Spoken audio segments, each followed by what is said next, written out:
ਦੋਸਤੋ अस्सलाम वालेकुम मैं लियाकत ਤੁਸੀਂ ਵੇਖ ਰਹੇ ਹੋ ਮੇਰਾ YouTube ਚੈਨਲ।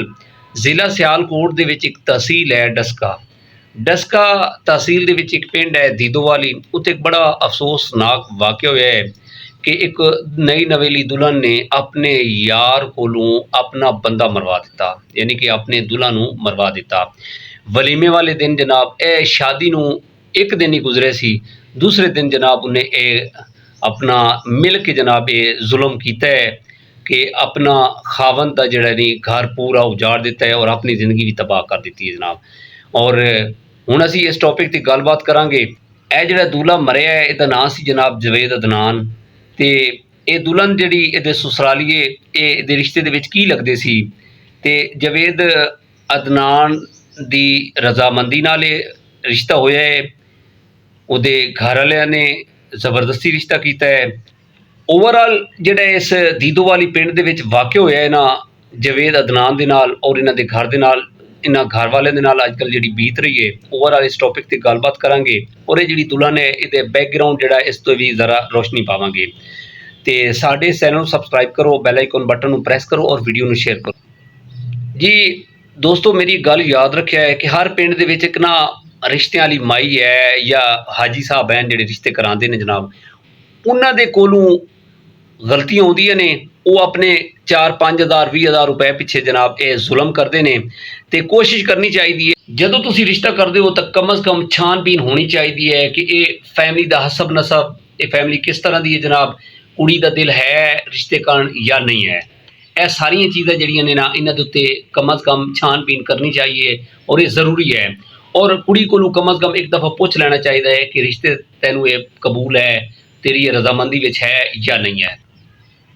रमज़ान का महीना जिहड़ा पिछे गुजरे 27वां रोज़ा है सी, उहदे विच जनाब जवेद अदनान का निकाह होया जनाब, तो रुखसती जिहड़ी हुई है वो 1 महीने बाद हुई है जनाब।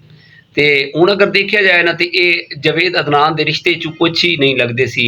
एक जिस तरह तुसी कह लो कि रिश्ते वाली माई ने रिश्ता तय कराया सी, अपने लालच यानी कि अपने 15-20 हज़ार रुपए उन्हें बटोर के साइड पर हो गई।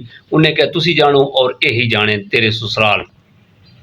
जवेद अदनान का जो बैकग्राउंड है ना नॉर्मल है, इतने अमीर नहीं हैं, 2 भाई हैं और वालिद है वालदा है। अच्छा निकाह तो बाद जदों रुखसती हुई है अपना अदनान की बारात गई है, तो अदनान के ससुराल वाले ने उन्होंने कोई इतना वेलकम नहीं किया जनाब, बस आओ बैठो तो बस जिस तरह तुम्हारी जनाब अमानत है तुम लै जाओ।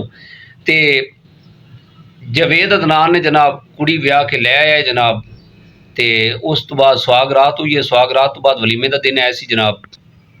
अच्छा जितना ही कोई गरीब होवे ना उसकी कोशिश होती है कि जिहड़े यार कब्बा सज्जे खब्बे जिहड़े रिश्तेदार ने उसके छोटे मोटे दोस्त ने उन्होंने कोशिश होती है कि यार कम अज़ कम एक खाना जिहड़ा उन्होंने इनवाइट करिए और एक खाना दईए। इस तरह जनाब जवेद अदनान ने एक अच्छा जिहा जनाब वलीमे का सैटअप बनाया हुआ सी, वलीमा किया तो अपने रिश्तेदार जिहड़े उन्होंने बुलाया हुआ सी। अच्छा कुछ रिश्तेदार जनाब उहदे ससुराल वालों आए हुए सी और वलीमे का दिन गुजरे जनाब।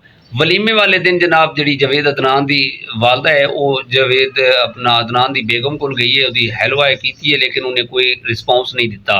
ये सारिया गल्लां जिहड़ियां ने ना जवेद अदनान की बेगम दियां अपने बॉयफ्रेंड जिहड़ा उहदा कज़न है सी उहदे नाल तय हो चुकियां सी कि ऐ तू जुल्म करना है।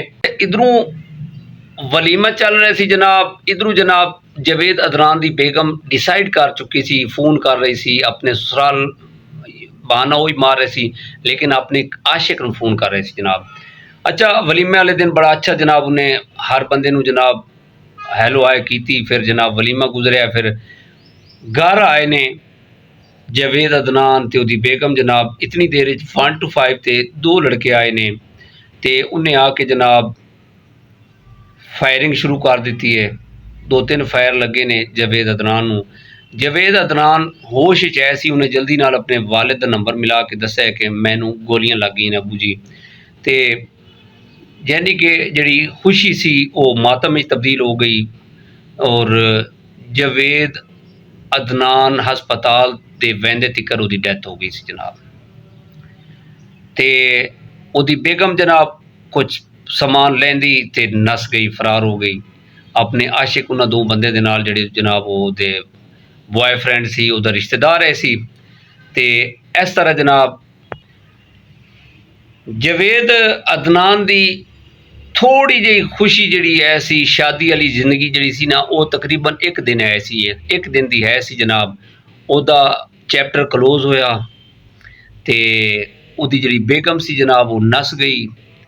ਤੇ ਫਿਰ 15 ਤੇ ਕਾਲ ਹੋਈ। ਫਿਰ ਇਸ ਤਰ੍ਹਾਂ ਕਰਕੇ ਜਿਸ ਤਰ੍ਹਾਂ ਹੁਣ ਪੁਲਿਸ ਨੇ ਇਨਵੈਸਟੀਗੇਸ਼ਨ ਕਰਨੀ ਹੈ। ਅੱਛਾ, ਮਜ਼ੇ ਦੀ ਗੱਲ ਹੈ, ਜਦੋਂ ਇਹ ਵਾਰਦਾਤ ਹੋਈ ਹੈ ਉਹ ਨਾਲ ਹੀ ਪਿੰਡ ਐਸੀ ਆਪਣਾ ਇਹਦੇ ਜਵੇਦ ਅਦਨਾਨ ਦੇ ਸਸੁਰਾਲ ਦਾ, ਉਹਨਾਂ ਨੇ ਕੋਈ ਰਿਸਪੌਂਸ, ਕੋਈ ਕਾਲ ਨਹੀਂ ਕੀਤੀ ਜਨਾਬ ਕਿ ਅਸੀਂ ਉਹਦੀ ਆਓ ਭਗਤ ਕਰੀਏ, ਉਹਦੀ ਖੈਰ ਖਰੀਅਤ ਪੁੱਛ ਲਈਏ ਜਾਂ ਚਲੇ ਜਾਈਏ। ਕੋਈ ਬੰਦਾ ਨਹੀਂ ਆਇਆ। ਤੇ ਇਸ ਤਰ੍ਹਾਂ ਮਹਿਸੂਸ ਹੋਇਆ ਕਿ ਉਹ ਇਸ ਸ਼ਾਦੀ ਤੇ ਖੁਸ਼ ਨਹੀਂ ਸੀ। ਔਰ ਇਹਦਾ ਭਿਆਨਕ ਚਿਹਰਾ ਜਿਹੜਾ ਸੀ, ਬਾਜ਼ ਦਫਾ ਇਸ ਤਰ੍ਹਾਂ ਹੁੰਦਾ ਹੈ ਕਿ ਜਿਹੜੀ ਔਰਤ ਹੈ ਜਾਂ ਲੜਕੀ ਹੈ ਉਹ ਮੂੰਹ ਕਾਲਾ ਕਰ ਲੈਂਦੀ ਹੈ। ਮੂੰਹ ਕਾਲਾ ਕਰਨ ਨੂੰ ਛੁਪਾਉਣ ਕਾਰਨ ਉਹਦਾ ਜਲਦੀ ਜਲਦੀ ਰਿਸ਼ਤਾ ਕਰ ਦਿੰਦੇ ਨੇ ਤਾਂ ਕਿ ਬਾਅਦ ਦੇ ਵਿੱਚ ਇਹ ਬਦਨਾਮੀ ਦਾ ਬਾਇਸ ਨਾ ਬਣੇ। ਮੇਰੇ ਖਿਆਲ ਦੇ ਵਿੱਚ ਇਸ ਤਰ੍ਹਾਂ ਹੀ ਜਵੇਦ ਅਦਨਾਨ ਦੀ ਜਿਹੜੀ ਬੇਗਮ ਹੈ ਸੀ, ਉਹਦੇ ਖਾਨਦਾਨ ਨੇ ਆਪਣਾ ਮੂੰਹ ਕਾਲਾ ਕਰਨ ਤੋਂ ਪਹਿਲੇ ਇਹ ਜਿਹੜਾ ਰਿਸ਼ਤਾ ਹੈ ਸੀ ਇਹ ਤੈਅ ਕਰ ਦਿੱਤਾ ਸੀ ਕਿ ਜਾਨ ਛੁਡਾਈ ਜਾਏ। ਮੇਰੀ ਇਹ ਗੁਜ਼ਾਰਿਸ਼ ਹੈ, ਹਰ ਵਾਲਿदैन ਨੂੰ ਕਮ ਅਜ਼ ਕਮ ਇੱਕ ਦਫਾ ਸੋਚਣਾ ਚਾਹੀਦਾ ਹੈ ਸਾਡੇ ਬੱਚੇ ਦੀ ਕੀ ਖਾਹਿਸ਼ ਹੈ, ਉਹ ਸ਼ਾਦੀ ਕਰਨਾ ਚਾਹੁੰਦਾ ਹੈ ਜਾਂ ਨਹੀਂ ਕਰਨਾ ਚਾਹੁੰਦਾ। ਬੱਚੀ ਔਰ ਬੱਚੇ ਦੀ ਰਜ਼ਾਮੰਦੀ ਜਿਹੜੀ ਹੈ ਨਾ, ਉਹ ਪਹਿਲੇ ਪੁੱਛ ਲੈਣੀ ਚਾਹੀਦੀ ਹੈ ਕਿ ਆਇਆ ਇਹ ਜਿਹੜਾ ਨੁਕਸਾਨ ਹੋਇਆ ਹੈ। ਔਰ ਯਕੀਨ ਕਰੋ ਕਿ ਜਵੇਦ ਅਦਨਾਨ ਦੀ ਵਾਲਦਾ ਨੇ ਇਤਨੇ ਕੀਮਤੀ ਸੂਟ ਆਪਣੀ ਬਹੂ ਲਈ, ਬੜੀ ਕੀਮਤੀ ਲਿਬਾਸ ਜਿਹੜੇ ਨਾ, ਕੀਮਤੀ ਕੱਪੜੇ ਖਰੀਦੇ ਨੇ, ਤੁਸੀਂ ਦੇਖ ਰਹੇ ਹੋ। ਤੇ ਮੈਨੂੰ ਅਫਸੋਸ ਹੋ ਰਿਹਾ ਹੈ ਕਿ ਇਤਨੇ ਕੁਨੇ ਚਾਹ ਦੇ ਨਾਲ ਆਪਣੇ ਬੱਚੇ ਦਾ ਵਿਆਹ ਕੀਤਾ ਹੈ ਤੇ ਔਰ ਉਹ ਸ਼ਾਦੀ ਅਸੀਂ ਤਾਂ ਹੁਣ ਕਹਾਂਗੇ ਕਿ ਬਸ ਤਕਦੀਰ ਦੇ ਫੈਸਲੇ ਨੇ। ਕੁਝ ਫੈਸਲੇ, ਕੁਝ ਗਲਤੀਆਂ ਇਨਸਾਨ ਕੋਲ ਆਉਂਦੀਆਂ ਨੇ ਜਿਹੜੇ ਬਾਅਦ ਦੇ ਵਿੱਚ ਬੰਦੇ ਕਾਣ ਬਾਇਸੇ ਸ਼ਰਮਿੰਦਗੀ ਔਰ ਸਾਰੀ ਜ਼ਿੰਦਗੀ ਉਹ ਬੰਦਾ ਬਸ ਇਹੋ ਨਦਾਮਤ ਦੇ ਵਿੱਚ ਜ਼ਿੰਦਗੀ ਗੁਜ਼ਾਰ ਦਿੰਦਾ ਹੈ ਕਿ ਮੇਰੇ ਕੋਲ ਇਹ ਬੜੀ ਵੱਡੀ ਗਲਤੀ ਹੋਈ ਹੈ। ਇਸ ਗਲਤੀ ਕਰਨ ਤੋਂ ਪਹਿਲੇ ਕਮ ਅਜ਼ ਕਮ ਬੰਦੇ ਨੂੰ ਇਹ ਸੋਚ ਲੈਣਾ ਚਾਹੀਦਾ ਹੈ ਕਿ ਮੈਂ ਅਗਰ ਇਹ ਕਰਾਂਗਾ ਤਾਂ ਇਹਦਾ ਕੀ ਰਿਜ਼ਲਟ ਨਿਕਲੇਗਾ। ਇਸ ਤਰ੍ਹਾਂ ਦੀ ਵਾਰਦਾਤ ਕਰਨ ਤੋਂ ਪਹਿਲੇ ਉਹਨਾਂ ਨੂੰ ਇਹ ਸੋਚਣਾ ਚਾਹੀਦਾ ਸੀ ਕਿ ਅਸੀਂ ਇਹ ਵਾਰਦਾਤ ਕਰ ਰਹੇ ਹਾਂ, ਇਸ ਤੋਂ ਬਾਅਦ ਕੀ ਨਤੀਜਾ ਨਿਕਲੇਗਾ। ਇਸੇ ਪੈਗਾਮ ਦੇ ਨਾਲ ਮੈਨੂੰ ਇਜਾਜ਼ਤ ਦਿਓ, ਇਸ ਵੀਡੀਓ ਨੂੰ ਇੱਕ ਸਬਕ ਆਮੇਜ਼ ਸਮਝ ਕੇ ਸ਼ੇਅਰ ਕਰਾਏ ਤਾकि किसी और दा इस तरह के जुल्म तो, इस तरह के जड़ा ना घर बच जाए, नुकसान होने तो बच जाए।